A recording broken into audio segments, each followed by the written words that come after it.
Sean todas y todos bienvenidos. Con el objetivo de fomentar el contraste de ideas y una democracia informada, el Instituto Belisario Domínguez ha organizado el ciclo Nuevas Formas de Participación Política. Se trata de dar seguimiento a la implementación de decisiones legislativas y en particular de la última reforma político-electoral, que entre otras nuevas figuras abrió la posibilidad de que los ciudadanos contiendan por un cargo de representación popular por la vía independiente. Por eso, como instituto, nos complace auspiciar hoy la presentación del libro Solo Así, por una agenda ciudadana independiente, cuyo autor fue de los impulsores pioneros del debate de las candidaturas independientes en nuestro país. Preside el evento el senador Miguel Barbosa Huerta, presidente del Instituto Belisario Domínguez.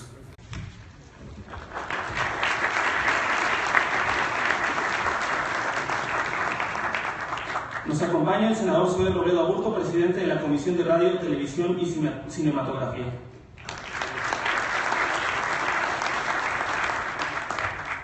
Nos acompaña también el senador por el Grupo Parlamentario del Partido de la Revolución Democrática, Isidro Pedraza. Asimismo, está en el presidium el senador Raúl Morón del Grupo Parlamentario del PRD. Nos complace también contar con la asistencia de la senadora Marta Taibo. Y por supuesto del autor del libro que hoy nos reúne, Jorge G. Castañeda.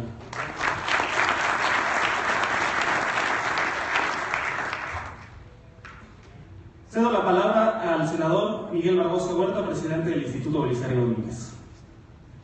Gracias, buenos días a todos.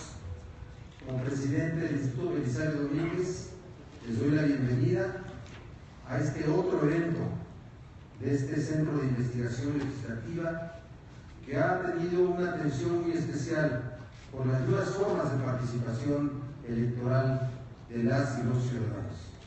Ya hicimos el año anterior todo un ciclo que tenía que ver con recibir la opinión internacional, nacional, de la figura de las candidaturas independientes.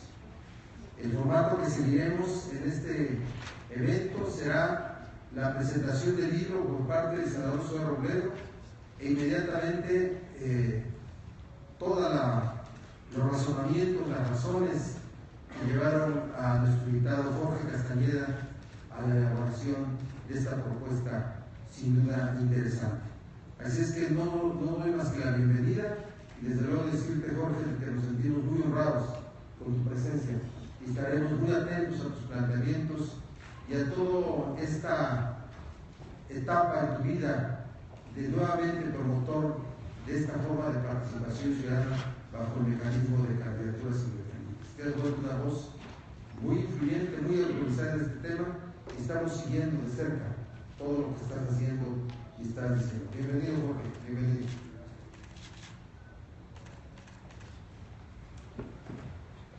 Bueno, a continuación vamos a escuchar los comentarios del senador Zoé Robledo Aburto en torno al libro Solo Así.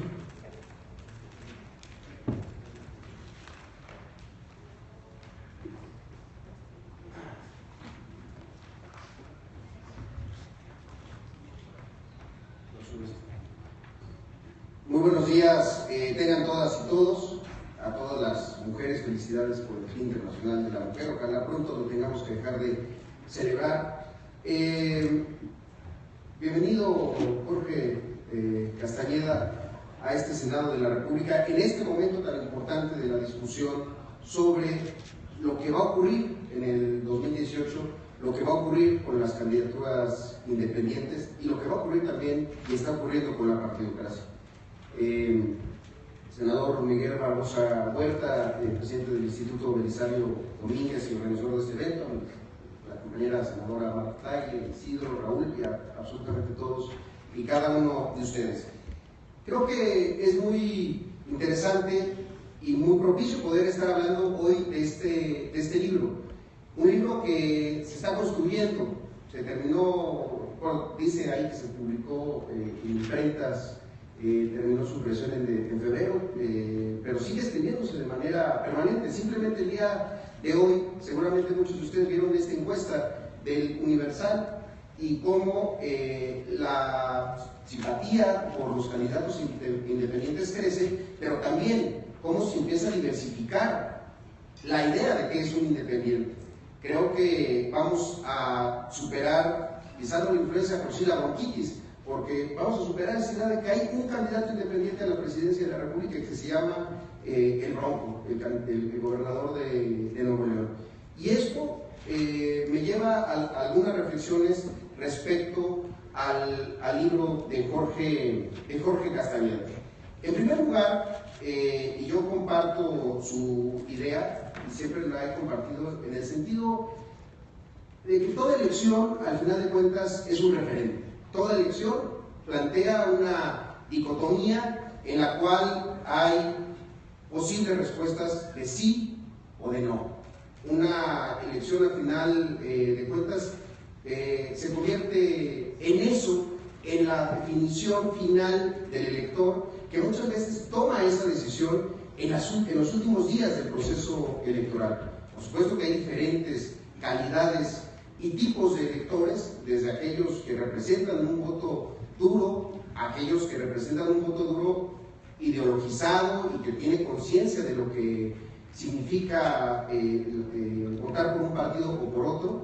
También aquella masa enorme de mexicanos que desafortunadamente han caído presa de este vicio del corporativismo político, pero gran parte de aquellos votantes que se consideran a sí mismos independientes y que son a la fecha el grupo más grande que no ha definido obviamente su elección, que no sabe o no contesta o que simplemente hoy no tiene una predilección, termina definiendo su voto hasta el final, y lo hace muchas veces por razones más de orden emotivo que racional.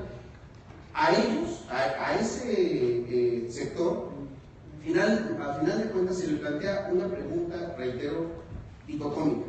En ese sentido, incluso en épocas predemocráticas, ya se daban dilemas bastante construidos. Recordamos aquella famosa pregunta que todavía tiene el autor, es debatible quién lo dijo, el famoso Echeverría o el fascismo. Y pasamos por la elección de 1988, en la que la gran pregunta fue si Salinas perdió o si hizo trampa. O podemos plantear la elección de 1994, y esa elección con una narrativa a partir del miedo versus algo desconocido, la continuidad de un modelo político versus la insurgencia de diferentes formas también de hacer política. Y ya en etapas más cercanas de competencia más plena, de competencia electoral y con fortalecimiento de las instituciones, pues tenemos la pregunta del año 2000, cambio más de lo mismo, la continuidad del PRI o sacar al PRI de los pinos. Y después la gran pregunta del año 2006, ¿es AMLO un peligro para México o no? Y después la pregunta del 2012, ¿regresa, se restaura el régimen priista? ¿Cambiaron o no? Viejo PRI, nuevo PRI, son corruptos pero saben gobernar. Y en esas preguntas se le ha ido al electorado mexicano pues toda la confianza, porque tenemos un gran problema en nuestro país. Hoy, sin duda, el tema de los independientes se plantea como una posible solución, pero en su momento la alternancia partidista también se planteaba como una solución, y la alternancia partidista no generó menos desigualdad, no generó menos corrupción, no generó menos impunidad, no generó menos violaciones a los derechos humanos, no generó más crecimiento económico.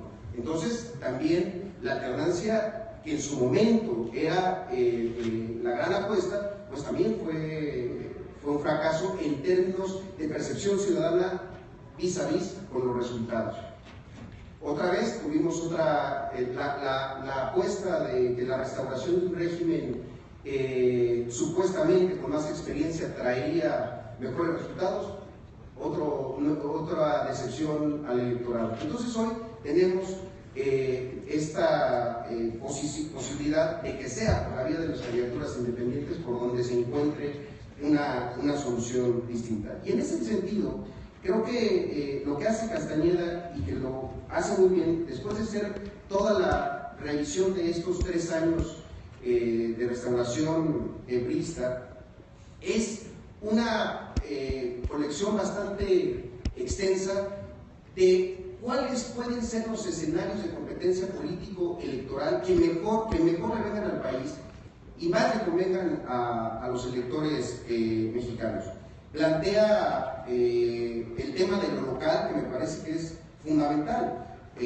Dice municipal, y lo primero es trasladar a escala local el conjunto de medidas resueltas en el nivel federal desde hace años: contralorías, testigos sociales, de licitaciones, supervisión de las oposiciones y medios locales. Esto lo hace hablando de la gran agenda del 2018, cuando se hace también la pregunta de qué se va a tratar en 2018. Se va a tratar de independientes versus partidocracia, en la lógica de que ya superamos por completo la dicotomía izquierda-derecha. Yo creo que ahí podríamos detenernos un segundo para plantear que, si bien la idea de que hay un espectro ideológico en el que se ubica la mayoría de los mexicanos ya nos valida, y creo que puedo llegar a compartirla, hoy me parece más bien que la dicotomía no es horizontal, es de manera vertical. ¿Quién está arriba y quién está abajo? ¿En qué estado, qué tanto a uno le beneficia el estado de cosas como están y qué tanto apostaría por una modificación? Y en ese sentido, yo sí insistiría, hay que regresar y revisar lo local, porque en lo local es donde están ocurriendo las peores cosas en el país. Órganos autónomos que no son autónomos, congresos locales que no plantean un contrapeso al poder, poderes judiciales que se renuevan cada vez que hay renovación del Ejecutivo local, y particularmente la amenaza de leyes antibronco que surgen desde la periferia hacia el centro, buscando restringir la participación política de estas expresiones. ¿En dónde ocurre esto? Pues en los sospechosos de siempre: Puebla, Quintana Roo, Sinaloa, Veracruz, Chihuahua, Tamaulipas. Se los aseguro el día de hoy, pronto Chiapas. ¿Por qué? Porque pues, es la forma mejor, más fácil de poner obstáculos a posibles proyectos de alternativa que no están dispuestos a entrar en la misma lógica de negociación a la cual terminan obligando siempre los partidos políticos. En ese sentido, un primer pendiente que ya tienen los independientes a pesar de su reciente formación es evitar que en las elecciones locales haya independientes piratas, es decir, independientes que son promovidos, financiados desde el poder para fragmentar el voto de otras opciones independientes también, o también partidistas. Y ahí nos vamos a empezar a ver en las dos elecciones de este año a nivel local, que nos presenta un laboratorio extraordinario para ver cuál es la evolución de los independientes. Sin duda, el gran dato para mí del 2015, ¿qué es lo que cambió en el 2015? Que los partidos grandes, los tres, tuvieron su votación más reducida en toda su historia desde 1997. Solamente 60% de los electores votó por el PAN, por el PRI o por el PRD. El resto votó por otras alternativas partidistas y obviamente por otros candidatos independientes. Habría que revisar también, obviamente el tema del Nuevo León fue muy destacado, pues, el tema de Morelia, quizá el distrito 10 local de Jalisco. Sin embargo, habría que revisar cómo el resto de los candidatos independientes, hubo 9 que quedaron en segundo lugar. Hubo 7 que quedaron en tercer lugar. En promedio, todas las ofertas independientes tuvieron el 9% de la votación. Si los consideramos un partido político, estarían arriba del Partido Verde o de Morena. Entonces, sin intentar equipararlos, porque obviamente no son, pertenecen a conjuntos diferentes. El segundo asunto que plantea Castañeda, y que además lo plantea como el segundo gran tema después de la impunidad, tiene que ver con la corrupción. Y ahí sí tengo una enorme conciencia que el tema de 2018 va a terminar siendo si los independientes representan un modelo distinto para combatir la corrupción frente a los partidos políticos. Dice en la página 43 y habla de el movimiento ciudadano que tiene que surgir para el combate a la corrupción, que afortunadamente hoy ya es un hecho. Desde hace un año que se presentó por primera vez aquí en el Senado de la República el famoso 3 de 3, y que hoy opta por la vía de la ley, de la iniciativa ciudadana para poder convertirlo en ley. Yo me voy a atrever aquí a invitar a Jorge que pasemos después al módulo de firmas, 3 de 3 que está aquí en el centro de la República. La puedes filmar, aunque sea de publicidad, para la foto de... El tercero, el vínculo con el mundo del dinero y el mundo político, que sin duda está ahí gran parte de lo que afecta, y ahí sí lo digo con total responsabilidad, a mi generación. Nunca ser político joven en México había sido tan sinónimo de ser corrupto. Hoy tenemos cada vez más ejemplos de que la juventud no es ninguna garantía ni de trabajo ni de responsabilidad, pero mucho menos de honestidad. Tenemos quizá la peor generación de políticos jóvenes gobernando en estados que tienen un factor común, ser corruptos. Y en ese sentido, creo que nos estamos encontrando un modelo distinto de participación política. Porque quizá antes el funcionario público que entraba por alguna vocación, por alguna tradición de orden familiar, incluso por falta de otras opciones, entraba a la política y después se encontraba que había forma de hacer negocios y se convertía en corrupto. Hoy, mi generación de políticos, a la cual no pertenezco y a la cual no estoy dispuesto yo a estar vinculado nunca, entra a la política directamente para hacer negocios, porque es más fácil. Dicen, entra uno a la política, se hace de recursos, consigue una candidatura, gana una elección y después busca cómo recompensar esa inversión, obviamente a tasas que ningún banco puede jamás pagar. Es decir, política con dinero para después hacer dinero con la política. En ese mismo sentido, Castellana hace una revisión profunda de las reformas al sistema político electoral. Y sin detenerme mucho ahí, yo creo que comparto prácticamente todas y cada una de ellas. Reducir obstáculos independientes, por supuesto que sí. Incrementar el umbral para el registro de los partidos políticos y su permanencia, sin duda. Hace una frase muy clara que me parece que esa debería ser la guía. Más fácil hacer un partido, más difícil mantener. Implementarlos y llevarlo quizá a los niveles internacionales que andan entre el 5 e incluso el 10% de umbral para la permanencia del registro de un partido político.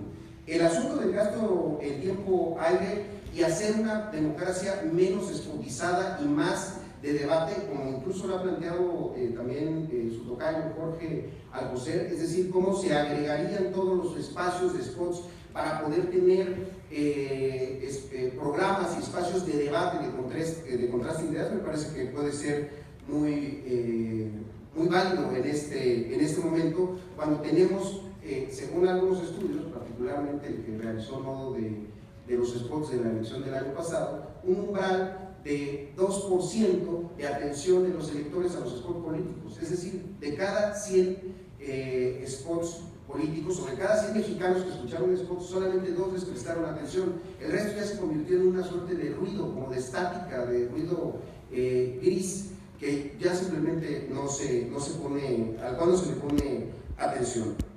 La responsabilidad penal para candidatos y dirigentes, es decir, si alguien viola las leyes electorales, que no solamente tenga que conseguir dinero de las prerrogativas que puede conseguir a partir de deudas con bancos, a partir de la garantía de con las mismas prerrogativas pagar, entrar en ese ciclo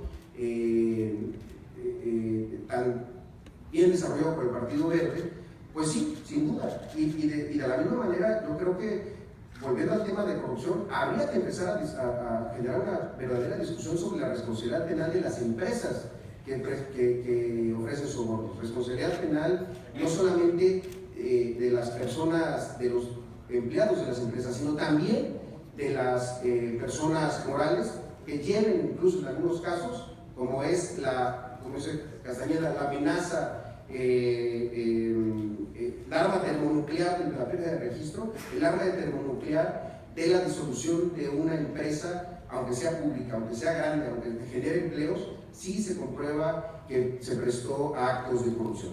Y aquí, simplemente, y para ir terminando, simplemente un tema. Castañeda es un creyente de la segunda vuelta.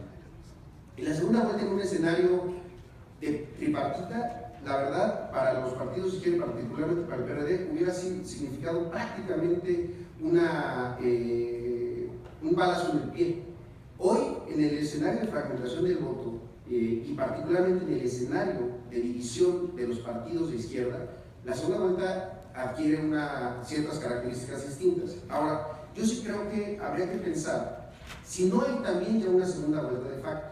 Es decir, si no en el 2000 los votos de Cárdenas, el famoso voto útil al que llamó Fox, se convertían en una suerte de segunda vuelta de facto a partir de la idea de no quiero votar por un candidato que sé que no va a ganar. En el 2006, en el 2000 incluso también hubo un cierto voto útil de electores priistas que participaron en la interna de 1999, que ya no repitieron su voto por el PRI en la constitucional, toda vez que habían votado por otro candidato distinto a la Bastida. En el 2006, igual, el voto de madrazo, pues probablemente ante la misma lógica de temor a la llegada de Andrés Manuel, quizá en su momento se fue más hacia Calderón, y particularmente el voto corporativo en los estados de gobernadores priistas que manejaron la elección para que Andrés Manuel no llegara y que ofrecieron esos votos a Felipe Calderón. Y en el 2012, por un asunto quizá de perfiles, y estos son solamente especulaciones, porque no hay estudios con encuestas de salidas, grupos, paneles que pudieran permitirnos demostrar esto, pues que el perfil del voto de electores de Josefina Vázquez Mota prefiriera un candidato como Enrique Peña Nieto, que en una de esas hasta el PAN hubiera podido ser, a partir de la misma lógica dicotómica de la no llegada de Andrés Manuel. Entonces, yo sí me preguntaría, ¿cuáles son las alternativas a la segunda vuelta? Yo creo que habría que empezar por lo menos a discutir la posibilidad de que en México haya voto obligatorio. No es una iniciativa popular, y me refiero es que no tiene popularidad, no es muy afecta a los ciudadanos decirles otra vez te va a corresponder a ti salvar a la democracia, pero quizá este es un momento justamente no de pensar en lo popular o lo que está de moda, sino en lo que es necesario para que justamente, otro planteamiento de Castañeda, la construcción de una nueva mayoría de votantes que pueda enfrentar a la otra mayoría de votantes que está cooptada desafortunadamente, que está siendo manipulada en su ejercicio electoral, pueda constituirse con otros incentivos. ¿Cuáles pueden ser esos incentivos? Que el voto, como lo dice la propia Constitución, además de ser un derecho, sea también una obligación. Con obligación, pues yo no me refiero nunca a cuestiones de multas económicas, ni mucho menos, pero sí de una responsabilidad y de un pago de tiempo en el costo de oportunidad de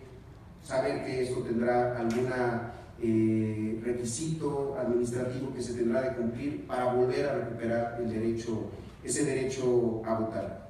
Entonces, bueno, son algunos de los comentarios. Yo finalizaría diciendo algo. Solo así, sin duda, pero habría que pensar también, si no, y como lo anuncia en su propio libro Castañeda, si no, en la próxima etapa de esta publicación empezamos a ver también la calidad de los independientes con adjetivos, si me permite la expresión, porque también yo sí creo que si bien no todo está podrido en los partidos políticos, también no todos los independientes plantean las mismas calidades en las soluciones. No es lo mismo Castañeda que Cuauhtémoc Blanco. Yo creo que hay algunas diferencias. Entonces, yo le decía que hay hasta entre huevos hay calidades. Entonces, sí creo que hay que pensar en independientes con adjetivos, independientes con propuestas. Y en ese sentido, aquí en el Senado de la República y en este evento, yo no puedo seguir, más que manifestar algo que yo planteo siempre. La transición democrática verdadera en México será cuando llegue la izquierda al poder, la izquierda al gobierno, para que lleguen los ciudadanos al poder. Y en esa lógica no me refiero a partidos de izquierda, porque es pensar en que solamente la izquierda es partidista, es una visión limitadísima de lo que significa la izquierda y lo que está significando la izquierda en absolutamente todo el mundo. La izquierda puede estar en los independientes, sí, puede haber independientes de derecha y de izquierda, sí, puede haber independientes sin ideas también. Entonces, yo creo, solo así, sí, pero con adjetivos, porque de otra manera también podemos caer en la trampa de pensar de que todos los independientes son iguales, que todos los independientes plantean soluciones y que al rato caigamos en una en 6 años se esté discutiendo aquí un foro de candidatos de partido a partir de la decepción, ojalá no sea así, de las candidaturas independientes, no en el acceso, en el ejercicio del poder. Hasta ahí dejaré mi participación. Muchas gracias.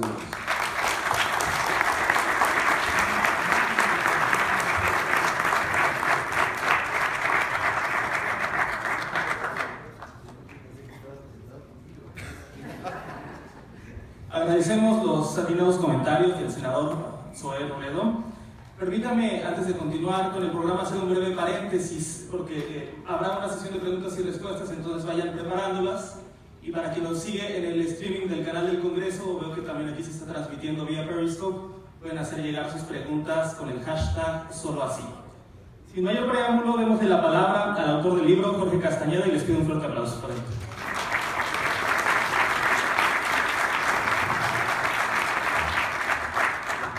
Gracias, senador Barbosa, por esa invitación de nuevo. Ustedes, espero que ya se vaya volviendo costumbre.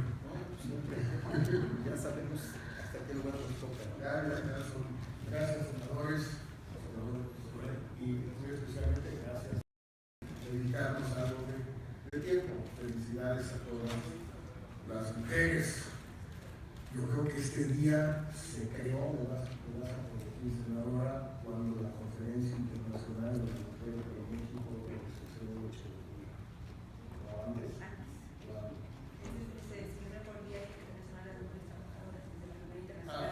Eso sí, pero creo que fue la conferencia aquí en 72, 45. Entonces, hay antecedentes mexicanos de eso. Recuerdo muy bien que mi madre trabajó con el presidente de la conferencia, que fue el licenciado de la María, gobernador general de la República en aquella época, de donde vienen los antecedentes, pues, de Beijing después y todo lo que hay de Cairo y todo lo que hace. Pues, felicidades a todas las mujeres que nos acompañan. Gracias, Zoé, por una serie de comentarios muy pertinentes y muy generosos. Quisiera retomar algunos, de ninguna manera para discrepar, sino más bien para ir, digamos, agregando elementos a la discusión.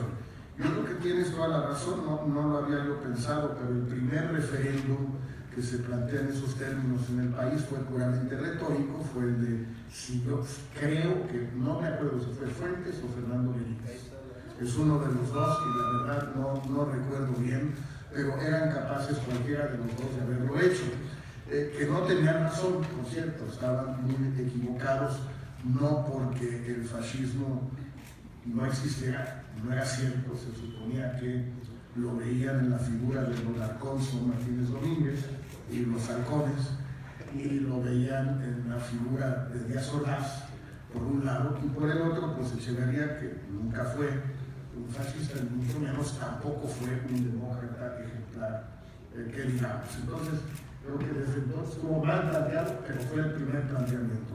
Y en efecto, desde entonces se han ido planteando distintas elecciones en términos de referéndum. Suele suceder en muchos países, pero en México ha sucedido con mayor frecuencia quizás porque seguimos viviendo momentos fundacionales en esta democracia que nos ha costado tanto trabajo y tanto tiempo ir construyendo. Obviamente el 88 fue uno de ellos, aunque quizás nunca se logró plantear bien. Cuauhtémoc Cárdenas nunca llegó realmente a formular el problema en esos términos. Creo que la gente lo entendió intuitivamente, pero en el discurso Cuauhtémoc no terminó de cuajarlo y quizás por eso le faltó el cachito que le faltó más allá de lo que sucedía. Yo sí creo que en el 2018 se puede y se debe, y yo voy a hacer todo lo posible para que se plantee la elección como un referéndum entre la partidocracia y los ciudadanos, pero donde, como siempre, cada individuo, cada sector de la sociedad y cada partido puede ubicarse donde se quiera ubicar. Es decir, no hay una asignación de sitios, no hay asientos reservados de antemano, cada quien se puede ubicar donde quiera. Más que yo creo una dicotomía izquierda-derecha. porque ya está todo muy revuelto. Aquí, la última vez que el senador Barbosa me invitó, estuvimos hablando del tema de la legalización de la marihuana, y me consta, porque he trabajado muy de cerca con senadores y diputados y asambleístas del PRD en estos últimos 4 o 5 años, que el PRD tiene una posición sobre este tema, pues muchísimo, en mi opinión, muchísimo más avanzada que la del PAN y del PRI, por un lado, pero también la de Morena. Entonces, ahí ya me empiezo a hacer bolas, a dónde se ubica cada quien si la disyuntiva fuera izquierda o derecha, cómo quedan ese tipo de asuntos que, en mi opinión, van a ser cada vez más importantes para la ciudadanía y sobre todo para el sector al que tú representas mucho más que nosotros, que ya estamos más rucos, pero bueno. Pero la verdad, yo creo que si nos fuéramos a encuestas entre sectores jóvenes, urbanos, de nivel educativo prepa, de presencia en las redes, etcétera, la opinión pública a favor, por ejemplo, de la legalización de la marihuana sería mucho más elevada que lo que es en el país en general. En efecto, yo trato de concentrar en eso, en los temas electorales y los temas de corrupción, si les parece, para dejar el mayor tiempo posible, ya sea para comentarios, los que están aquí con nosotros, con ustedes. Creo que lo que es indispensable como reforma política electoral, lo platicábamos con el senador Barbosa antes, es el tema de eliminar estos millones y millones y millones de spots, reagruparlos y, siguiendo las propuestas del vocero de Enrique Krause, transformarlos en tiempo para debates. Yo sé que muchos de ustedes han seguido con mayor o menor asiduidad los debates en Estados Unidos en la contienda presidencial. Han ido celebrando más o menos 2 debates por semana desde hace 7 meses. No digo que el resultado sea necesariamente bueno, porque el resultado probablemente sea Trump y pues no es el ideal, pero ese es un problema distinto. Lo que sí es cierto es que si sale Trump, nadie podrá quejarse en Estados Unidos de que no sabían quién era, porque habrá pasado por una criba de debates, de discusiones, de exposición a los reflectores, pues que realmente es inimaginable por el momento en nuestro país. Joaquín López Dóriga contaba en su columna el otro día que quiso invitar a los Yunes a un debate sobre la elección de Veracruz, y que casi al mencionarlo al aire, a la media hora tenía un oficio de la autoridad electoral en Veracruz diciendo que estaba prohibido. Y yo no acabo de entender cómo se pueden prohibir los debates. No, es que es antes de la campaña, es la pre-campaña. ¿Y qué diablos importa? Si alguien quiere tener un debate con alguien más 8 años antes de una elección, pues es su derecho. Y si hay un conductor que quiere invitarlos, pues también es su derecho. Y si nadie quiere oírlos, pues yo, ¿por qué voy a perder mi tiempo oyendo un debate sobre una elección que va a ser dentro de 8 años? Apagas la radio o la tele, con el control. No tiene mucha ciencia. No veo yo la dificultad de simplemente permitir que haya debates, que haya encuentros, que haya discusión. Ahora, los spots se pueden reagrupar muy fácilmente. Claro que eso requiere reformas, pero ustedes lo pueden llevar a cabo. Lo que sí es muy importante, es básico de alguna manera, es que no aparezca esto, en mi opinión, por lo menos, y lo toco en el librito, que no aparezca como una medida con dedicatoria a Andrés Manuel, porque si fuera el caso, pues se va a subir en esa ola y le va a sacar mucha raja, siendo que hay razones intrínsecas muy válidas para cambiar la notificación y transformar esos tiempos oficiales, por lo menos en esta ocasión, en tiempos de debate.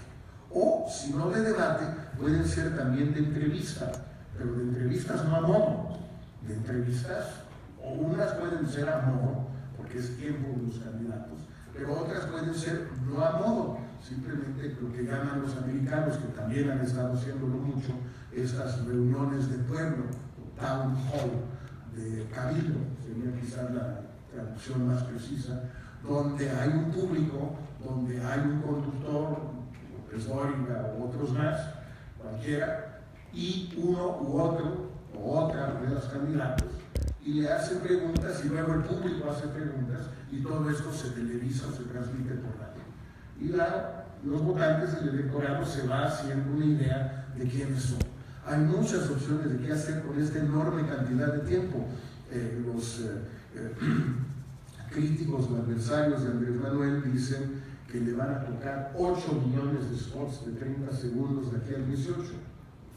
Pues yo, se me hace que son bastantes y se pueden agrupar, pues se pueden tener muchos debates, muchas entrevistas, muchas intervenciones que no sean el spot absurdo de 30 segundos que no dice nada. Esto además sería muy interesante si se usara esto que quiere obviamente el gobierno y probablemente ya un sector del PAN, pero sobre todo el gobierno y el PRI, pues lo supongo que lo quieren, si se usara como palanca para arrancarle algo al gobierno, bueno, ahora quiero insistir en esto, que no quiere, que es la segunda vuelta. Compartiendo plenamente la idea de sobre el voto obligatorio. A mí siempre me ha parecido una buena idea y algo perfectamente acorde con nuestras tradiciones, que no son siempre las mejores, pero las tenían. Zoé seguramente no se acuerda, pero los demás que estamos aquí sí, cuando no podíamos salir del país si no tuviéramos nuestra cartilla militar en orden. No podíamos sacar el pasaporte y no podíamos salir del país. Cedillo quitó el requisito del pasaporte y cuando estuve en una Secretaría de Relaciones convencí al general Vela que pudiéramos quitar también el requisito para salir del país. Lo hizo Cedillo y nosotros lo hicimos de quitar la cartilla como requisito para el pasaporte. El general Vela en la defensa no estaba muy contento con el asunto, decía, pues es que entonces nadie va a marchar. Y el general, me da la impresión que no hay muchos mexicanos que marchen, ¿eh? Con o sin cartilla, con o sin pasaporte. Entonces, bueno, aceptó, fue un tipo muy sensato, pero durante muchísimos años, si uno no tenía su cartilla en orden, no podía salir del país. Bueno, si uno no votó, pues por ejemplo, no puede salir del país, punto. Ya habrá unos que se vayan sin papeles, sigue habiendo muchos, según yo, pero nosotros no. O algún otro tipo de penalidad, pérdida de ciertos derechos, si uno no cumple con una obligación ciudadana. Como si uno no paga impuestos, pues tiene problemas, o si uno no vota al servicio obligatorio, tiene problemas. Es algo bastante sencillo y existe en muchos países de América Latina desde hace tiempo. Pero si esto se acompañara de la segunda vuelta, y a la segunda vuelta se la sacaran al PRI y al gobierno con el tema de una reforma de la ley de comunicación en materia de elecciones, pues quizás sí empezaríamos a resolver muchos de los problemas que se están planteando hoy electoralmente hablando. El primero que me importa a mí principalmente es a lo que dedico la última parte del libro, donde hablo de la necesidad de una candidatura independiente única. ¿Por qué? Pues porque si no se va a pulverizar, se va a volver neutra electoralmente hablando, no va a pintar electoralmente. Claro, podría darse un fenómeno de segunda vuelta de facto entre independientes, es posible, y entonces que al final en los hechos solo quede uno, y ese uno o una pueda incidir en el resultado de una manera o de otra, o en el programa de gobierno posterior a la elección de una manera o de otra. Pero es correr un gran riesgo. La segunda vuelta resuelve este asunto, porque puede haber 2, 3, 4, 5 independientes, pero obviamente solo podría tener chance de llegar a la segunda vuelta uno. Pero además esto sería muy positivo para todos los partidos, en mi opinión, porque ya si hay 4 candidatos, y todo indica que va a haber por lo menos 4 de partidos, más un independiente por lo menos, pues ya llevamos 5. Y si todos pintan un poco, en cualquiera de las encuestas que se quiera ver muestran que todos pintan un poquito, pues vamos a tener un presidente electo con 27-28% del voto. A mí que me explique a alguien cómo se gobierna un país de esta complejidad, de esta dificultad, con 27% del voto.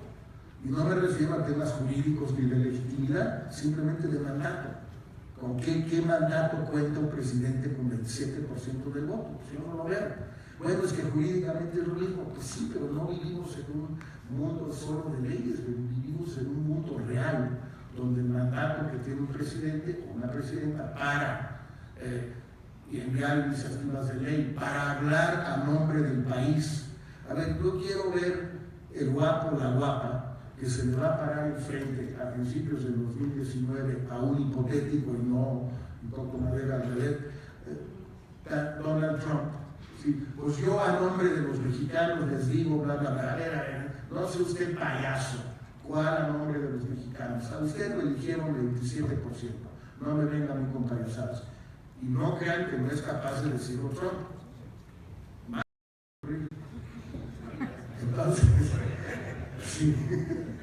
Entonces, yo creo que es algo que debemos realmente pensar con mucho cuidado, porque un dato que dabas hoy, que yo no conocía, te quería preguntar sobre de dónde lo sacaste, porque es muy impactante. Si el promedio de votación de los independientes en el 15 fue el 9%, pues es muy alto, Yo jamás hubiera pensado que era eso. Si es eso, y si la encuesta del Universal que muestra da un crecimiento brutal de la autoidentificación de la gente con posiciones independientes, si esto es cierto, pues va a pintar el independiente del 2018.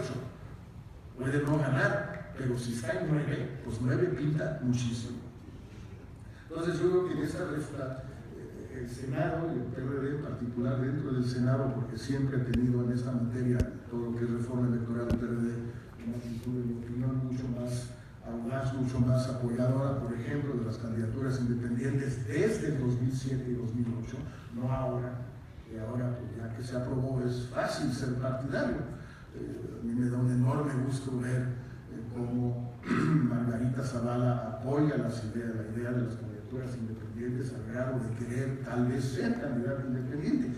Lástima que en el 2007 y 2008 no pudo convencer a su marido, que era presidente de la República, que no mandara un ejército de abogados y de funcionarios a la Corte Interamericana de Derechos Humanos en Costa Rica en contra nuestra, y en lugar de litigar en contra, hubiera litigado a favor nuestro. Pues sí está de acuerdo. O a lo mejor entonces no estaba de acuerdo. Pero bueno, es de sabios cambiar de opinión. El tema de la corrupción, ahora que están ustedes también discutiendo por el sistema y lo que sigue, ¿no? Yo toco en el libro varios puntos que ya mencionaba Zoé, y creo que no son ciencia oculta, son ideas que mucha gente ha tenido, no tienen ninguna originalidad. Irse en el tema de los partidos a la responsabilidad penal es fundamental. Sin eso es absurdo.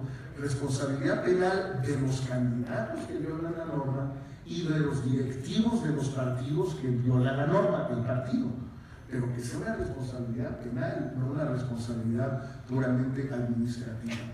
Esto yo creo que ayudaría muchísimo, porque ya crearía un peligro real de que si violas la norma acabas en la cárcel. Y eso es algo que puede volverse muy interesante. En un estudio de María Amparo Casar sobre la corrupción en México y en Estados Unidos comparativa, dice como en los últimos 10 años creo que 9 o 10 gobernadores norteamericanos han sido acusados de actos de corrupción, la mayoría de ellos en materia electoral. Todos están en la cárcel. Y en México que han sido 5 o 6 gobernadores acusados de violar ciertas normatividad de corrupción, y ninguno está en la cárcel. Yo saludé muy a gusto a uno de ellos en un restaurante en Polanco la semana pasada. Estaba pasándola muy bien, le gustaba el restaurante, estaba comiendo bien, estaba a gusto, pues. No digo cuál. Son tantos que ya ni me acuerdo. Son varios también. Pero este es un tema que a mí me parece fundamental. Pero no solo es el asunto electoral. Yo quisiera insistir para terminar en un aspecto que no he visto, aunque no lo he leído todo con cuidado, en todas las propuestas o las iniciativas del Sistema Nacional Anticorrupción, que es el tipo de vinculación con el exterior que conviene tener. Ninguno o alguno.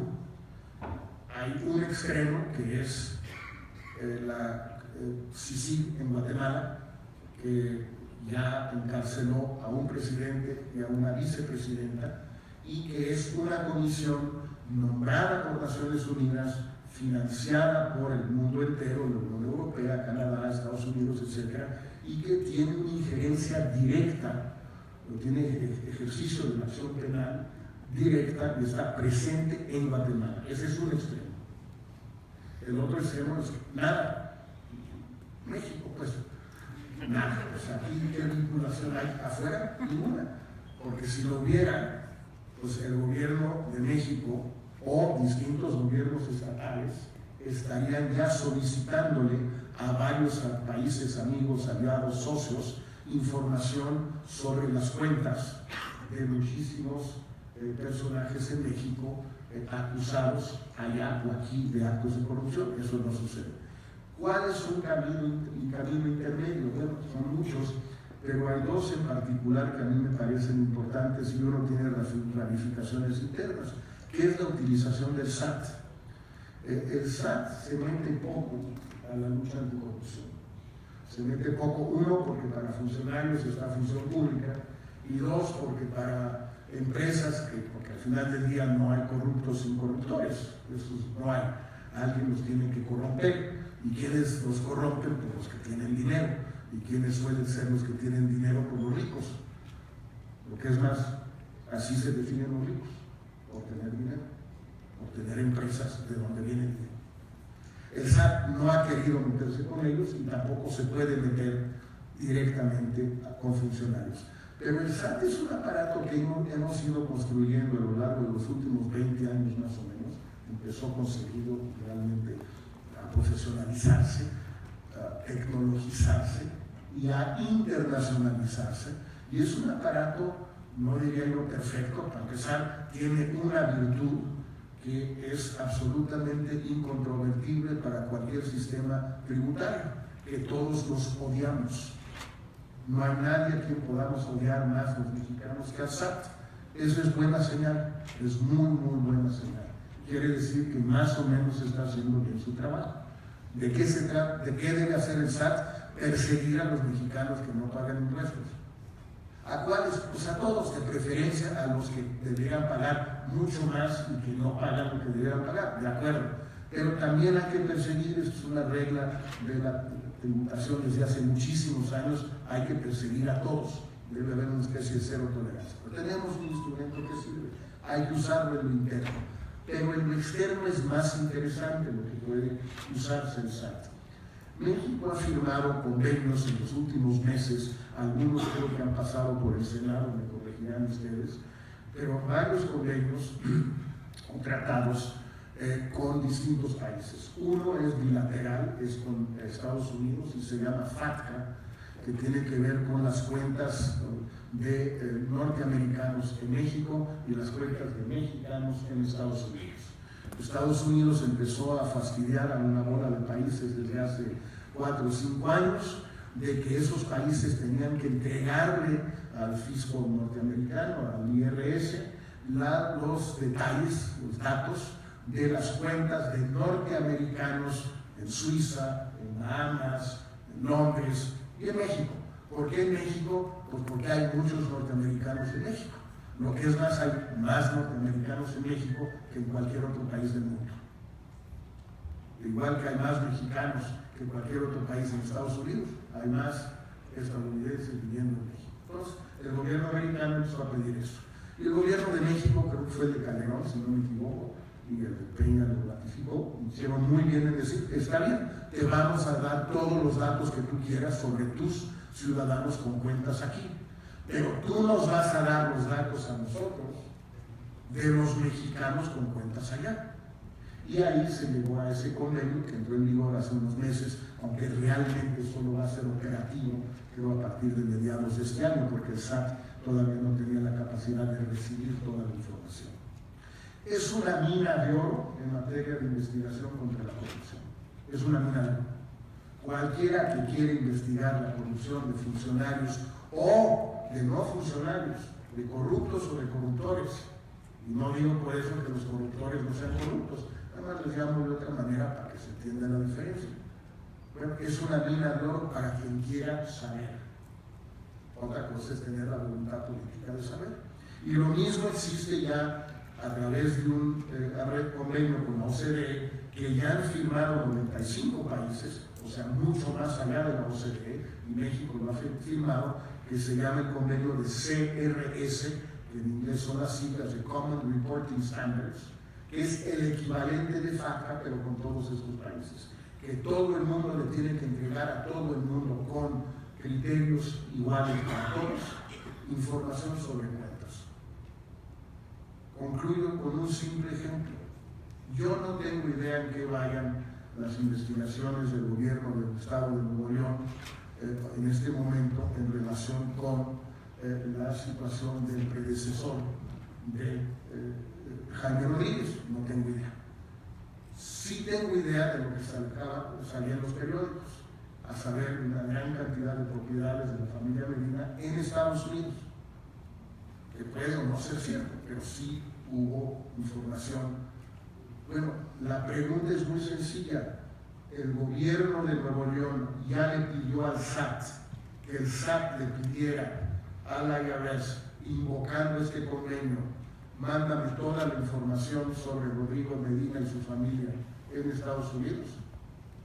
Se lo pidió el Bronco a Videgaray y Videgaray se lo pidió al IRS en Estados Unidos, ¿o no? Es una pregunta bien sencillita que tiene una respuesta sí o no. Valdría la pena quizás hacerla. Muchísimas gracias nuevamente.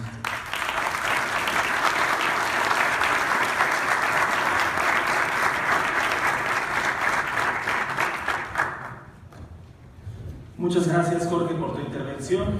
Quisiera consultarle a la mesa si hay alguna reacción, algún comentario, o pasamos a la sección de preguntas y respuestas por parte del auditorio. El senador Romero, por favor. Yo un comentario muy elemental, porque una parte fundamental que plantea tanto en los comentarios sobre como Castañeda en los comentarios que hace sobre el libro, pues plantea el tema de la corrupción y la impunidad, como me parece que es el mayor mal que tiene el sistema político mexicano.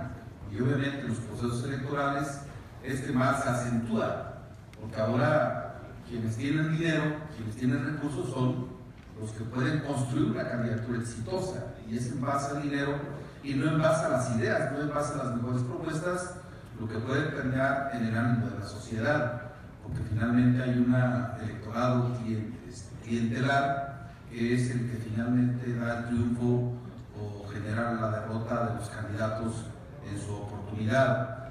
Entonces, obviamente, esto tiene que ver con los partidos políticos y con que las sanciones que se ejercen para los partidos políticos fundamentalmente son de carácter económico y no de tipo penal. Esta es una aseveración que hace Castañeda y que yo comparto totalmente. Pero ahora, con el tema de las candidaturas independientes, obviamente con una gran inequidad, porque los partidos van a enfrentar los procesos o los han enfrentado en mejores condiciones de carácter económico, con mayor tiempo, aire en televisión, en spots y demás. Pero ¿cómo evitar que este mal, que estos vicios que tiene nuestra sociedad, sobre todo los gobiernos o el poder, puedan de alguna manera ir diluyendo? Aquí se está trabajando sobre el Sistema Nacional Anticorrupción y me parece que es una discusión, un debate que va avanzando con dificultades, porque hay resistencias de las fuerzas políticas fundamentales, pero se ocupa también que la sociedad también esté permeando esta idea de evitar la corrupción como uno de los mayores males que tiene nuestra sociedad, porque de otra manera, aún con las candidaturas independientes o con esa calificación y diferenciación que pueda haber de las candidaturas independientes, porque algunas son auspiciadas por los partidos políticos o muchos son auspiciados o mandados por partidos políticos para de alguna manera generarle problemas a fuerzas políticas internas de esos mismos partidos o a fuerzas políticas adversarias. Entonces yo creo que esta es una tarea, o sea, no es una pregunta específica, pero es una tarea importante que se tiene en toda la sociedad mexicana para ir superando estos males que están carcomiendo a la sociedad toda. Porque creo que estos dos males, la corrupción y la impunidad, son los que nos tienen en problemas muy graves en este país. Bueno, ojalá que la inteligencia colectiva de la sociedad, obviamente la función de los legisladores en donde nos corresponda, pues pueda abrir la sensibilidad para ir derrotando a estos dos males que tenemos en la sociedad mexicana. Es un comentario. Senador Barroso, por favor. ¿Yo? Yo primero, de verdad, quiero reconocer en Jorge Castañeda a un intelectual, a un politólogo, a un internacionalista que en el tema de la participación ciudadana mediante la figura de candidaturas independientes ha sido un precursor. Y creo que el momento que tiene la sociedad mexicana, el pulso del sentir de la ciudadanía frente a los partidos, frente a la forma de gobierno, frente a un conjunto de hechos que todos tenemos ya una calificación de los mismos, ayuda mucho, ayuda mucho. Ese despliegue político, Jorge, es muy importante para la sociedad. Yo creo que las cosas se están escribiendo ya, como para 2018, y estás siendo tú parte de ese día a día político rumbo al 2018. Las candidaturas independientes forman parte de la estrategia también para preservar el poder. Hoy, el poder público actual, el poder público jurista y lo que representa, está desarrollando una estrategia rumbo al 2018. ¿Qué quiere? Un voto difuminado, una oposición dividida y la participación de algún candidato independiente funcional. El temor que tienen se llama AMLO, Andrés Manuel López Obrador. ¿Y cómo lo piensan detener? Bueno, con un PRD funcional, con un candidato que le quite puntos a López Obrador, no que compita, es la izquierda dividida, con una derecha dividida. Los rostros que están aspirando a la candidatura dentro del PAN son eso, la diversidad que hay dentro del PAN y la forma como se resolverán las cosas.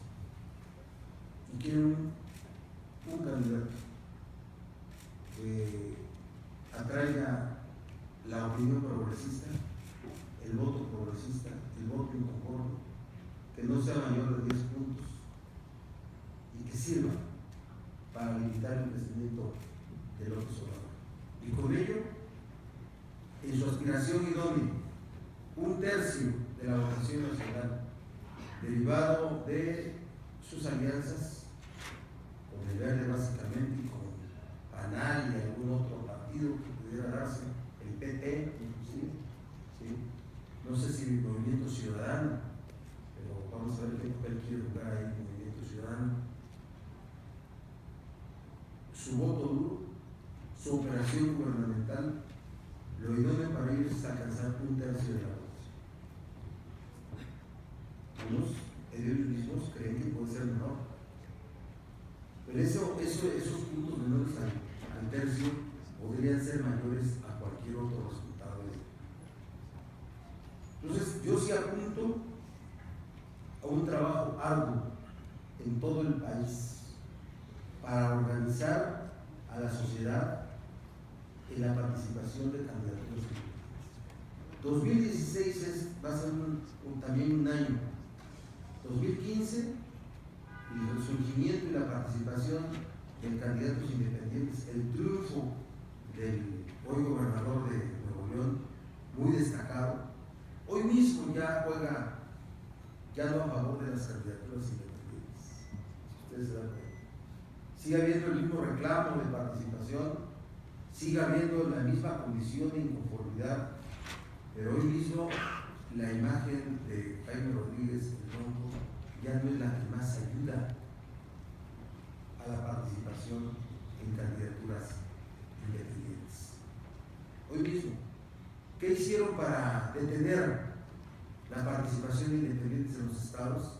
reformas electorales para hacer mandatorio ese derecho ciudadano. Por ejemplo, les pongo el ejemplo de Puebla, donde aparte de subir el umbral de apoyos ciudadanos a 3% de la lista nominal, del padrón, no de la lista nominal, habían puesto la condición de la presencialidad, ir a formarse a los módulos del órgano electoral y ahí suscribir el apoyo, o la horizontalidad o territorialidad de poner solamente en Puebla capital, que tiene 2 millones, ponerle que podía recoger de ahí 5,000 apoyos, y eso poblarlo en más de 140 municipios aproximadamente. Lo primero se eliminó a través de una acción de inconstitucionalidad, el tema de la presencialidad. Y lo segundo, un aspirante a candidata independiente, Ana Teresa Aranda, acaba de ganar un juicio de protección de derechos para eliminar la territorialidad. Entonces va a ser más factible. ¿Qué tenemos que hacer en este proceso, en este periodo? Una reforma constitucional en materia política que puede alcanzar objetivos. 3 yo veo. El modelo de comunicación política, ¿sí? No para volver al viejo modelo de solo acceder a través de dinero, el pago, sino para nutrir y para enriquecer la forma de comunicar en procesos electorales y en procesos ordinarios por parte de los partidos políticos y de las figuras que se destaquen. Segundo, el tema de la segunda vuelta. Segundo, sin duda que sí, le da legitimidad al gobierno que sea electo, permite fortalecer al gobierno que resulte electo, pero tercero, también una reforma constitucional para que pongamos en el texto de la Constitución las características, los requisitos que las constituciones locales deban de imponer a la participación de candidatos independientes. Esos son los 3 elementos de una reforma constitucional en materia política. ¿Sí? Esos son los 3 elementos. Yo sí veo que hay que actuar para abrir las formas de participación, que enriquezca la democracia. Así de simple. Los que somos hombres de partido, mujeres de partido, no estamos atados al destino del partido, ni a los cálculos políticos del partido al que pertenecemos. Tenemos que tener una función mucho más responsable, mucho más leal con nuestra sociedad y con nuestro país. Yo sí creo que con un solo candidato independiente a la presidencia, uno solo, que estructure la participación de 32 candidatos a gobernar las entidades federales. Son 8 nada más. 8, pero 8 y 300 distritos y 64 senadurías y ayuntamientos y esto y lo otro y lo otro y lo otro y lo otro y lo otro y lo otro. Eso hay que aspirar a eso, a una estructura nacional con la cual se pueda mejor competir. A eso. Y la pregunta yo que te haría, Jorge, puede ser hasta ingenua, directa, y si quieres no me la contestas. Vas a buscar estar en la boleta.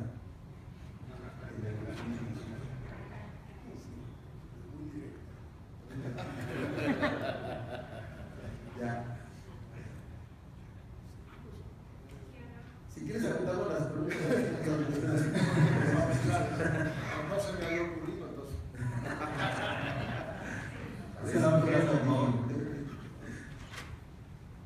Gracias.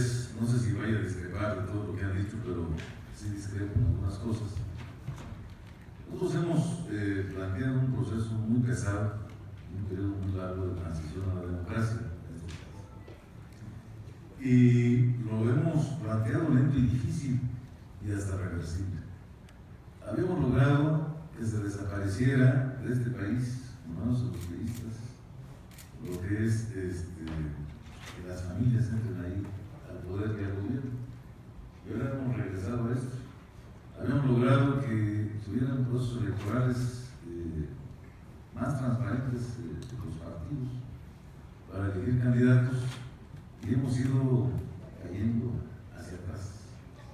Ahora, en este periodo de definición de candidaturas a gobernador de los estados, creo que se escogió lo que no se debería haber escogido y se dejó de lado con lo que se pudiera competir. Entonces, digo, vamos haciendo el camino pesado, lento y difícil. Esto habla de una crisis, sí.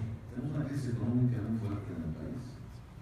Tenemos una crisis de valores y que esto ha hecho que la política se vaya devaluando y los políticos vayamos perdiendo de alguna manera su identidad y frente a la gente presencia, autoridad y liderazgo. Yo me he mantenido en este periodo como un actor político en la lucha social, pero no dejo de hacer política y no dejo de ser político, y entonces también pagamos parte de las consecuencias de esto. Sin embargo, creo que en este periodo salvaría la congruencia. Vamos a llegar a un punto donde tengamos que tocar fondo, creo que estamos tocando fondo en ese sentido. Y esta salida que parece las candidaturas independientes, a mí luego a veces me da la impresión de que son acciones de manipulación, porque ningún independiente es independiente. El mismo Bronco tiene un pasado político muy destacado, fue senador. Pues no puede ser un ciudadano que llega a la pasión política, a lograr un espacio político sin una pertenencia a los partidos. Que de repente llegue un momento en que se choque, se rompa, se discrepe con los partidos, es eso. Pero no hay ciudadanos puros participaron en la política. No queremos nosotros incluso ningún lugar donde los agarremos puros y se vayan a participar, porque no hay. Todos vienen de algún lugar, particularmente los partidos. Entonces, se hablaba que el dinero influye en las decisiones políticas. En el 2006, resultado del dinero en la elección, se planteó que el dinero saliera de las elecciones, que los partidos no contrataran directamente los tiempos electorales. Hicimos la reforma, el diputado federal estuvo en ese proceso y lo que se resultó de ahí fue un monstruo que no pudo ser digerible y rechazado por todos los sectores. Ahora hablamos de un fenómeno de la despotización que tiene los partidos. Se trató de recuperar, de resolver este tema en la reforma que hicimos en el 2014, pero tampoco se abordó correctamente y sigue siendo un tema que no tiene salida. Y todo esto, cuando hablan ustedes y plantean que tenemos que ver cárcel, esto, lo otro, las leyes, ¿dónde están? Si en todas las leyes todo eso está penado. Yo siempre he dicho que no requerimos ni la Comisión de Derechos Humanos para respetar los derechos humanos en este país, porque ya están garantizados en la Constitución. Lo que no tenemos es a nadie convencido de aplicar la ley, porque es una serie de complicidades en todos los sentidos, en todos los órdenes, y hoy los partidos, aunque pareciera que están en una constante competencia frente al gobierno, pues están las cosas dadas ahí de manera permanente en muchos que lo sabemos, los intuimos, pero no pasan cosas. ¿Por qué no podemos quitarle aquí en el Senado una caminada de iniciativa para regular la publicidad del Estado? No ha pasado. No ha pasado el tema del fuero. En un absurdo que tenemos en la Constitución que el presidente tenga fuero, cuando el fuero era presidente para poder ser presidente. Y hay cosas que tenemos frente a nosotros que no avanzan por las complicidades que se vienen dando.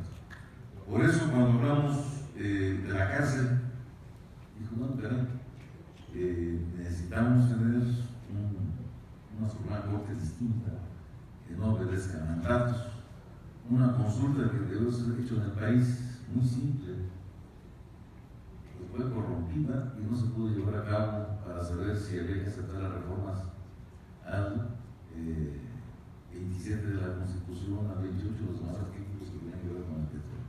Esto, de entrada, nos parece que sí tenemos que jugar un papel distinto, diferente, que se requiere que hagamos una agenda, como dice ahí, los ciudadanos, en frentes, y creo que ahora lo que yo veo es que se puede hacer la convocatoria a frentes de carácter político para poder elaborar una agenda que le enfrentemos desde políticos, yo como senador, en mi estado, en el país, en una trinchera que agarremos frente a las aspiraciones de los partidos políticos para que las suscriban y se comprometan a llevarlas a cabo. A los candidatos independientes, porque ellos, al fin independientes, no tienen una vertiente de origen a la que puedas asistir.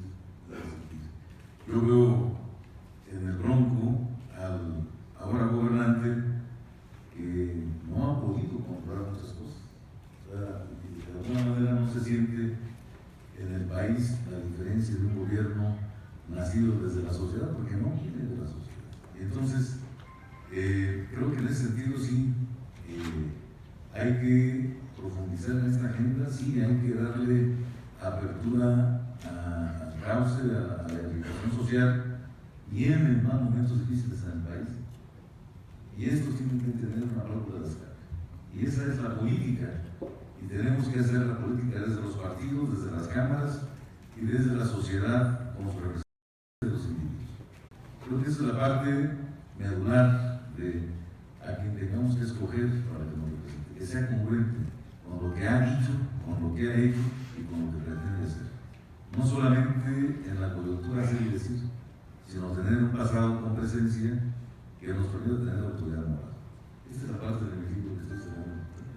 Como soy sacó el suyo, pues dije, no, eso es lo que yo quería opinar y un poco a lo mejor discrepar, pero estamos en ese sentido. Creo que la sociedad la tenemos que denunciar desde cualquier trinchera en la que estemos. Hoy me tocará a mí desde esta hacer este llamamiento. Gracias. Muchas gracias, senador Pedraza. Pasamos a la sección de preguntas del público. Por favor de levantar la mano. Sonido en el escaño del ciudadano Galindo. Muchas gracias. Bueno, ¿se escucha? Hola. Carlos atrás y Ok, gracias. Escuché con mucha atención y han sido muy interesantes las propuestas sobre fincar responsabilidad penal en materia de corrupción. Pero a mí me parece que de ahí nace una pregunta que es irremediable, es imposible no hacerla. ¿Cómo funciona la justicia penal? Y sabemos cómo funciona. Entonces, si la propuesta es vamos a generar responsabilidad penal, ¿qué hacemos para que la justicia penal funcione? La propuesta entera del Sistema Nacional Anticorrupción es muy interesante, pero si los cimientos de esa propuesta para que haya realmente efectos en el país es que descanse sobre la justicia penal. Y estamos viendo, han salido notas últimamente de la Autoridad Superior de la Federación que alrededor del 90 y tantos % de las denuncias salidas de investigaciones y evidencias de la Autoridad Superior de la Federación permanecen impunes. Entonces, al final de cuentas no habría mucho cambio con fincar estas responsabilidades si la justicia penal no funciona. Mi pregunta es, ¿qué propuestas tiene para mejorar la justicia penal en México? ¿Y qué opinan de algunos pendientes importantes, como por ejemplo la creación de la Fiscalía General de la República, que sea autónoma del Poder Ejecutivo, y replicar esto en los demás estados? Muchas gracias. Pedimos que las intervenciones sean precisas, por favor. Muy buen día, Jorge. Exdiputado panista Iván Alcárez. Qué bueno que haya candidatura ciudadana y esto también le toca al senador Barbosa. Es importante que Anatea Aranda sea la próxima gobernadora independiente del estado de Puebla. ¿Tú consideras importante que haya una mujer gobernadora que dé mejores resultados que el nuevo? Muy bien, aquí abajo, por favor. Hola. Primero quiero felicitar a Jorge Castañeda, que tengo un gusto conocerlo desde el 94, que viene a ser un libro sobre Chiapas, porque este tema, digamos, lo que la iniciativa que está teniendo pone en el debate los grandes temas nacionales que necesita el país, por encima de los eslogan y por encima de los spots. O sea, a mí me parece en lo personal que desde la inteligencia, para organizar una sociedad, hacer campaña desde los spots, que es casi sinónimo de hacerlo a través de los eslogans, es casi un insulto a la inteligencia. Y en este sentido, el planteo de Jorge Castañeda es un salto cualitativo enorme porque pone el debate en el terreno de las ideas. ¿Y qué más quisiera tener un país que quienes lo conducen estén capacitados, ¿no? En el caso de un intelectual, obviamente va a tener más ideas y no solamente más cultura para tener una plataforma política basada en las necesidades que tiene esta sociedad actualmente. En ese sentido, celebro la generosidad de los senadores del PRD y también de la senadora Marta Tagle de darle un lugar a alguien como Jorge Castañeda, que plantea una candidatura independiente, y también de tomar temas como la segunda vuelta, el voto obligatorio. Para mí sería necesario la revocación de mandato en todos los niveles, y esos grandes temas que hacen a la construcción de una sociedad, de una democracia más real. Y por último, en tono de broma, respetuosamente al senador Robledo, que no lo compare con Cuauhtémoc Blanco, en todo caso que lo compare con el Bronco, que le va a sacar 10.000 cabezas de ventaja, pero bueno, muchas gracias. Por allá arriba, por favor.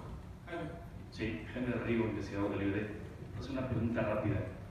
Aprovechando esto de la iniciativa de ley 3x3, la pregunta es si no podríamos este mismo flujo que se está teniendo con esta iniciativa aprovecharlo para desde la ciudadanía impulsar excelentes ideas como las que se plantearon, como la de dar incentivos a fortalecer la obligatoriedad del voto en México, la segunda vuelta electoral, etc. Si este mismo impulso no puede ser aprovechado por la vez. Mira, ya por favor. Soy Luz Lerma, de la Asociación de Periodistas e Investigadores en México. Yo quisiera que me dijeran cómo se va a obligar, si llega un candidato independiente, a que cumpla la ciudadanía. ¿Cuál va a ser la estructura que va a tener si no tiene partidos?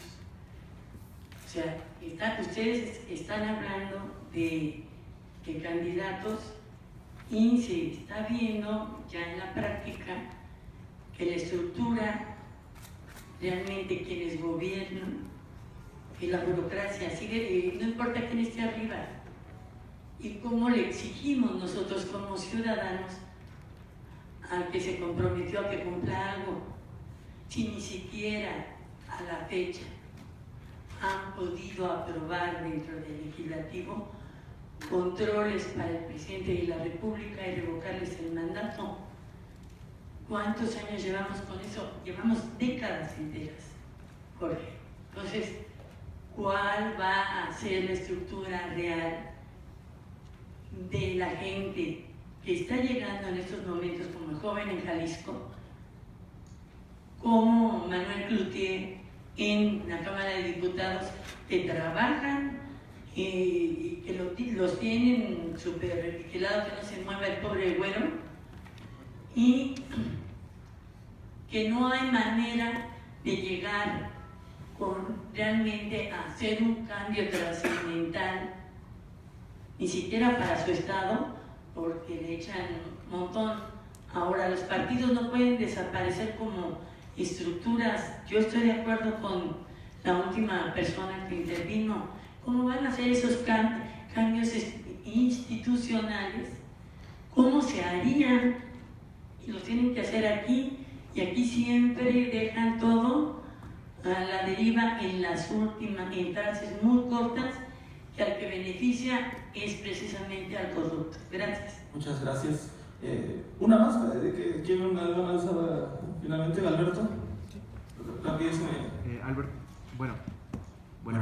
Alberto Cerdán, de IBD. Si pudiera ayudarnos a definir con mayor precisión a qué nos referimos por candidaturas independientes, es decir, independientes de partidos políticos o independientes de las dirigencias partidistas. Es decir, puede ser un militante que no tuvo la oportunidad por los arreglos de las dirigencias y quiere buscar la vía independiente. Si independiente de los empresarios o independiente de los poderes fácticos, independiente de los corruptos y corruptores, independiente del crimen organizado, independiente de las clientelas y de la manipulación del voto, en fin, porque habrá quien diga yo soy independiente de uno de esos y a lo mejor de los demás no.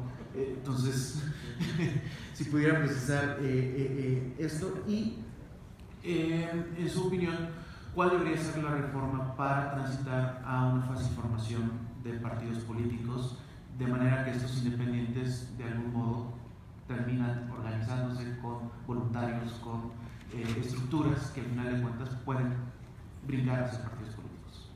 Pues ahora sí, perdona Jorge de sobrecargarte de preguntas, pero como ves el interés en el tema es mucho. Gracias. Primero que nada, la pregunta ingenua, desprovista de cualquier malicia, de cualquier jiribilla de mi amigo Miguel Barbosa. Como he tratado ya de explicar en algunas ocasiones estos últimos días, desde que salió el librito, no, por supuesto que a mí me interesa ser candidato independiente a la presidencia, pero tampoco, a pesar de lo que algunos digan, no estoy completamente loco. Entonces, lo que quiero hacer antes de tomar esa decisión es ver cómo están las aguas, medirle el agua a los camotes, por así decirlo. Es decir, primero hacer una gira que ya inicié para promover las ideas que están en este libro, las tesis que están en este libro, que tampoco son tantas, son pocas, son sencillas y son lo suficientemente agudas, creo yo, para que sea muy fácil para la gente decir si estoy de acuerdo o no estoy de acuerdo. No quiero que haya una candidatura única, o no me parece esta parte de la agenda, me parece que la corrupción no es el tema central, es la seguridad. Ver cómo funcionan las ideas y también ver de qué manera es recibido el mensajero, no solo el mensaje. Es decir, si veo que entre los estudiantes, con los medios locales, con el empresariado, con todos los sectores con los que puede uno reunirse de una manera relativamente rápida en estos 3 o 4 meses, cómo son recibidas las ideas y cómo es recibido el portador de las ideas. Y si siento que sí hay una buena disposición, sí me animaré. Si siento que no la hay, por las razones que sean, ya sea por las ideas, ya sea por el portavoz de las mismas, pues no me voy a dar de toques contra la pared. Tengo la suficiente realismo para entender si no se puede, pues no voy. Y si sí se puede, sí. Lo que me interesa ver, y voy a la intervención del amigo senador, es, y está vinculado con lo que preguntaba Miguel, en la encuesta de hoy del Universal aparecen 2 cosas relativamente contradictorias. Nos ponen en careo al Bronco, a Juan Ramón de la Fuente y a mí como posibles independientes. Queda el Bronco en primer lugar con 18, Juan Ramón con 13 y yo con 10. Esto me dice a mí que el Bronco viene bajando, que se le ha ido complicando porque él estaba entre independientes mucho más arriba, estaba en 30, 35, y ha venido bajando. Pero la otra encuesta que es más interesante en el Universal es cómo va subiendo dramáticamente, radicalmente, la proporción de personas en México que se identifican más como independientes que como panistas, priistas, perredistas o morenistas.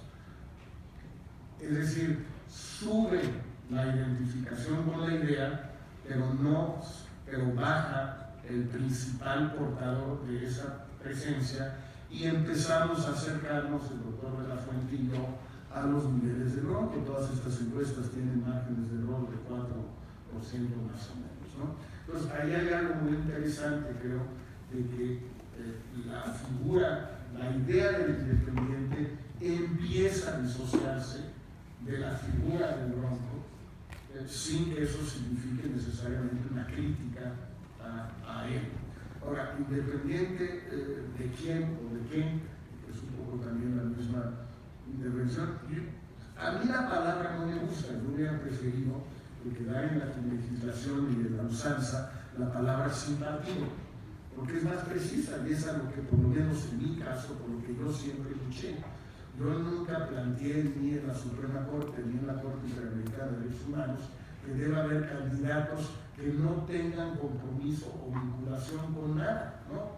El planteamiento era muy sencillo, que quien quiera presentarse un cargo de elección popular en México lo pueda hacer sin pasar por un partido. Punto final. Y ya. Lo demás, si es independiente de esto, de lo otro, de su familia, de sus hijos, su mamá, su compadre, no tengo la menor idea y no me importa más que con candidatos de partido. Pero lo que no se podía, y ahora sí se puede, es aspirar a un cargo sin pasar por un partido. Yo hubiera preferido que todos ustedes, cuando legislaron, bueno, los que legislaron la Constitucional en el 12, ¿no estaban ustedes? Sí les tocó. En el 2 claro, porque ya habían renovado con el 3 posesión, ¿no? Entonces, ustedes metieron esa palabra, me parece que lo hicieron bien porque es la palabra que se usa, pero quizás no sea la palabra más precisa o no era la intención original mía. Sí, entonces es muy difícil pues, deshacernos de la palabra que se usa, pero entonces presta el efecto a estas dos, ¿no? Va a ser independiente de quién, pues nadie es independiente de todo el mundo, es sin partido y punto. Ahora, hay un efecto de independientes a independientes, y ese me parece que es un tema muy importante. Yo sí creo que los que vienen de partidos políticos, sin que tenga nada de malo renunciar a un partido, porque el partido cambió, porque uno cambió, porque las circunstancias cambiaron, porque no renuncia a un partido y luego quiere ser candidato independiente o candidato de otro partido. Y tenemos muchos ejemplos de gente que ha contribuido enormemente a la democracia en México que hicieron eso, empezando por supuesto con el ingeniero Cárdenas en 1987. Pero hay otros que venimos de otra parte, que nunca hemos sido miembros de ningún partido, salvo en mi caso durante un año de ya fallecido o desaparecido Partido Comunista Mexicano, hace 40 años casi. Sí, pues es la única, no fue un pecado, fue un orgullo juvenil, pero bueno, algunos lo consideran como pecado. En todo caso, muchos no venimos de partidos. Y la intención mía y de mucha gente que luchó por esto desde hace 10 años o más fue que un médico, un ingeniero, un profesor, un músico, un abogado, un deportista, el penal es la pero bueno, pueda hacer política sin pasar por un partido un rato o toda la vida. Y luego desaparecerse es un rato, porque quiso ser presidente municipal, ya se puede, porque 9 años, pero quiso ser presidente municipal 9 años, pero después quiso volver a ser médico.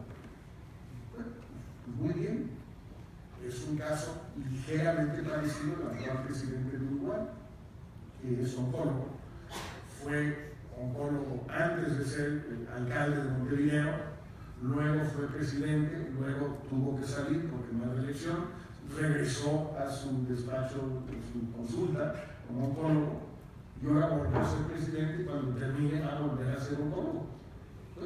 No es mejor o peor esa opción que las personas que se dedican a la política toda la vida. Me parece que esa es la lógica de esta idea desde un principio. Claro que algunos la pueden deformar y en algunos casos se creará un partido. Un muy estimado amigo mío, chileno, que ustedes han invitado aquí, Enrique Sominami, sus iniciales no son las más afortunadas, pero bueno, pues cada quien tiene las que tiene. Enrique Sominami, así le dicen, o sea, él se dice a sí mismo así, pero no, son las que le tocan. Bueno, él fue independiente, la primera vez sacó 20% del voto, le fue extraordinariamente bien y decidió formar un partido. Y ahora tiene un partido. Uribe en Colombia fue independiente la primera vez del otro lado del espectro político. Le fue muy bien y formó un partido. Otros, en muchos países, no lo hacen porque no les interesa, les da pereza, no tienen la capacidad, la edad, el entusiasmo, el dinero, lo que se quiera.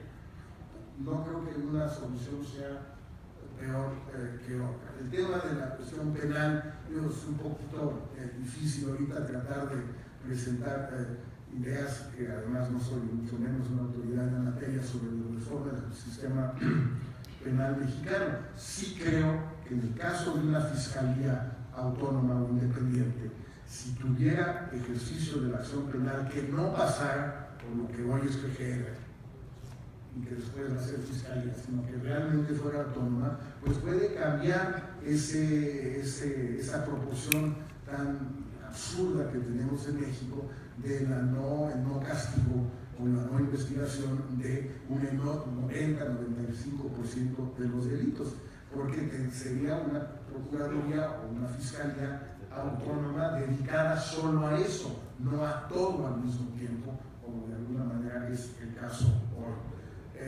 A propósito de Ana Tere Aranda, pues sí, me parece que sería muy positivo, muy importante para Puebla que sí obtengan las firmas.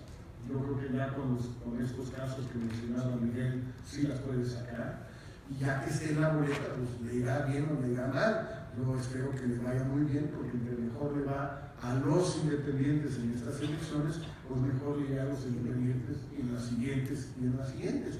Y ojalá le vaya muy bien. Y por cierto, si quisiera, voy a tratar de reunirme con ella el viernes en Puebla, a platicar y todo. Estuvimos juntos en el gobierno de Fox y teníamos una relación correcta. Por último, si no me equivoco, el tema de cómo obligar a los independientes o no independientes a que cumplan, pues es muy difícil obligarlos. Es el problema de la democracia representativa desde hace 1000 años, o más de 1000, para independientes y no independientes, o sea, también lo es para ustedes. Una solución, por supuesto, es la revocación de mandato. Tiene sus pros y sus contras. Yo no me opongo por principio, no es algo que me disguste.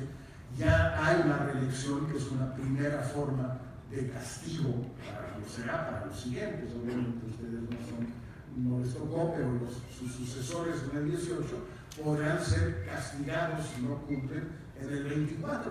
Podrán decir, bueno, ¿qué hacemos entre el 18 y el 24 si no cumplen? Bueno, pues en efecto, ese es un problema de la democracia representativa, pero no de los candidatos independientes, lo es de todos los legisladores y, por cierto, también de los miembros electos del Poder Ejecutivo, sean presidente, sean gobernadores, sean presidentes municipales, sean delegados o como se vayan a llamar ahora. Si no me equivoco, traté de responder a todas ellas. Lo único que sí quiero subrayar es que no pienso de ninguna manera compartir con Zoé las regalías de mi próximo libro, pero le voy a funcionar el título por un independiente con adjetivos. Gracias.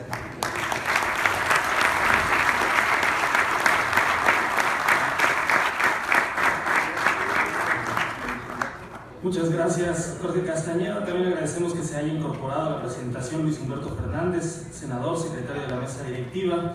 Y es así como damos por concluida esta presentación del libro Solo Así, por una agenda ciudadana independiente. Los invitamos a consultar la página del Instituto Belisario Domínguez para futuros eventos y para que revisen y puedan consultar nuestras publicaciones. Muchas gracias y buenas tardes.